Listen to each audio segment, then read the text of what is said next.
think I'll leave that in. You were born unto desire, forged in the fire of love. Every moment takes you higher, the power that comes from above. You hold the secret of the cipher, buried inside of your heart. But the days and the nights are the longest to fight, for the will to be free of the dark. That is actually the first verse of my new song that I'm going to be recording real soon, called You Will Be Amazing. Now, I've been playing this song live for quite some time. Not really that long, actually, just a couple months, but to me that seems like a long time, to see how people respond to it. And thus far, it's had a very, very positive response. So, howdy music lovers, Tom from Blakgraz here. I wanted to talk to you about kind of recording, and it's actually appropriate because I'm going to be going to an RV park with Rufus here and plugging in and getting some songs either ready to be played out live or get them finished and ready to be published up on the streaming services.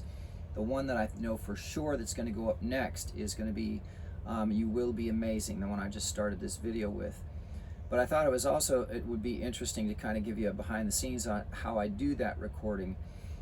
Now there's actually some really great footage or pictures that have been taken previously of me working on the computer doing that stuff, but it also might be interesting to you to know that I actually started recording when I still just had a 4-track. People were just using cassette 4-tracks and trying to bounce tracks down, and it sounded horrible. The quality by the time you bounce tracks was pretty bad. But also then I worked a little bit with 1-inch or 2-inch reel, actually, at a studio called Skylab Studios in Hightstown, New Jersey. Dan Sky was the original bass player for Bon Jovi. Hey Dan, if you're seeing this. And he was a great guy, great bass player, really great engineer and producer. And I actually worked with him on 2-inch reel in Hightstown. And it was nice too, because actually at the time I was bartering time to come and record my stuff and recording commercial stuff for him. So it worked out really well. It was a long drive from where I lived up there in the Stroudsburg area, but it was worth it because he was amazing to work with. And what a great guy. I hope he's still going too. So check out Hightstown Skylab Studios if you can. But then I started getting my own stuff, basically digital hard drive recorders that were rack mountable, and I had, I think it was 16 tracks with a 32 channel 32x8 Mackie board for a while.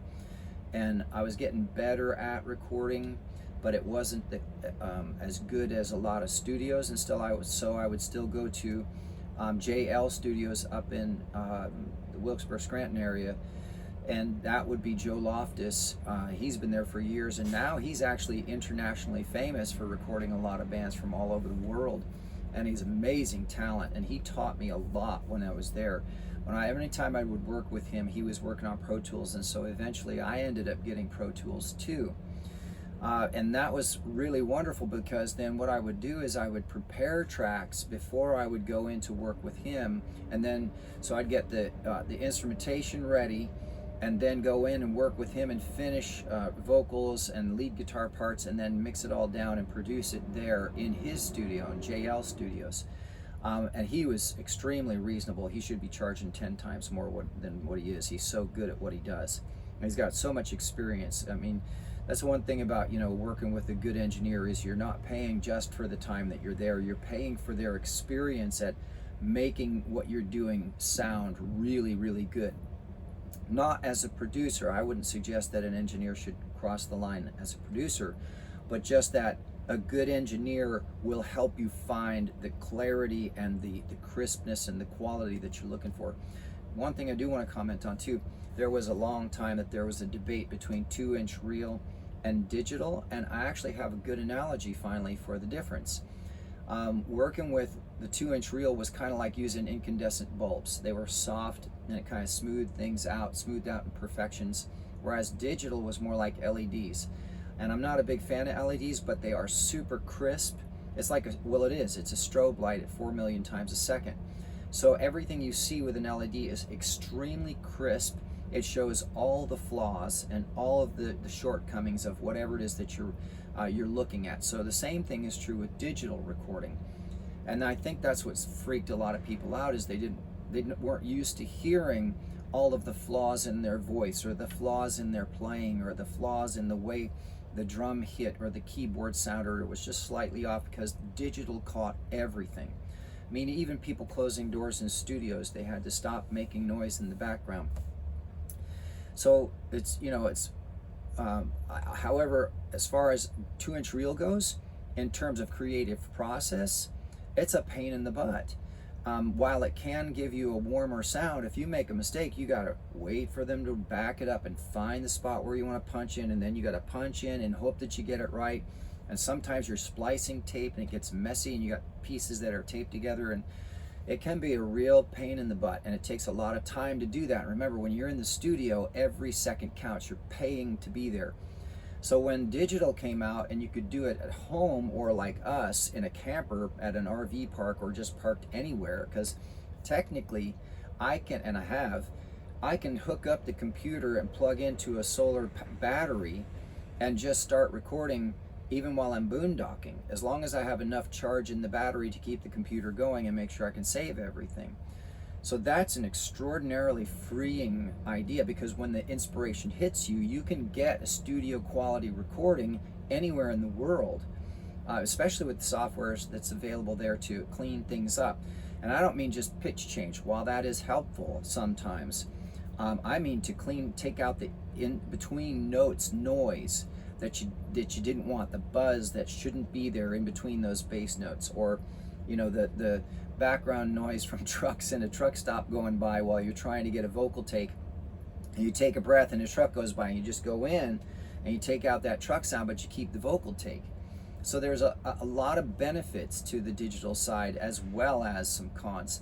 But the biggest benefit of all is that you can do it anywhere, and anyone can do it from their home, on their laptop, or on their iPhone, or on their iPad, or anything. And so that really, I'm a big fan of that. Not that I don't like studios. There's a lot to be said for going into a studio and the mindset of going in and saying, all right, I'm going to give myself this much time, plus the quality of what you can get from a studio is much higher. It's more consistently high. That doesn't mean that you can't get good quality from your own thing, even out of camper, but there's an energy and a vibe about, and a focus of your intention when you go into a studio. So that's an extremely valuable experience if you can afford to do that. And of course, as soon as I can afford to do that, I know exactly where I'm going to go. So I thought it might be interesting to y'all to know that not only that I have another song coming out, besides the two that I just did recently, which is Strong Love. If you haven't checked it out, make sure you do. And also Laissez les bons temps rouler, which is, in French, it means let the good times roll. Those two songs came out recently. Now this one is scheduled to be recorded and released pretty soon too. And I thought you'd get a kick out of just kind of hearing how I've gone through a lot of different phases of types of recording, and what I'm using now behind the scenes, right, to get the songs out and keep the ball rolling for Blakgraz and keep the growth occurring. That's one of the biggest things, is to keep writing. That always come out with something new, always look for new inspiration. And the best part about being on tour and meeting all these amazing people is that I feel like I'm constantly inspired and tested to improve myself and what I do as a performer, as a vocalist, as an instrumentalist, just in every way possible, because you're on it every day, all day long, for the whole time that you're moving around the country.